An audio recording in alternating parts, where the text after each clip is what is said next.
মাম্মাম এখন অঙ্ক শিখবে। বলো তো মাইনাস মানে কি?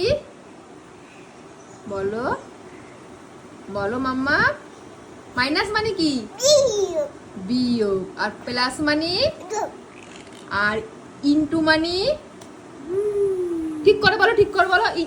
তাকাও তাকাও, ইনটু মানে কি? গুণ। ভালো করে বলো। গুণ। আর ইজুকাল টু মানে কি? ইজুকাল টু মানে কি? মানে কি বলো তো, ভালো করে বলো। সমান সমান ভালো করে বলো। আর সমান সমান, এই যে সমান সমান। কি দুষ্টু সানভি, সব জানে, শুধু দুষ্টুমি করে। ডিভাইড মানে কি বলো? আমার হালুম বইটা নিয়ে আসো। হালুম বইটা আনবো আগে, বলো। ডিভাইড মানে কি বলো? আমি ওয়ান টু বাতাই। 1 2 বাকি। এখন দেখো দুষ্টুমি করা আরম্ভ করে দিয়েছে।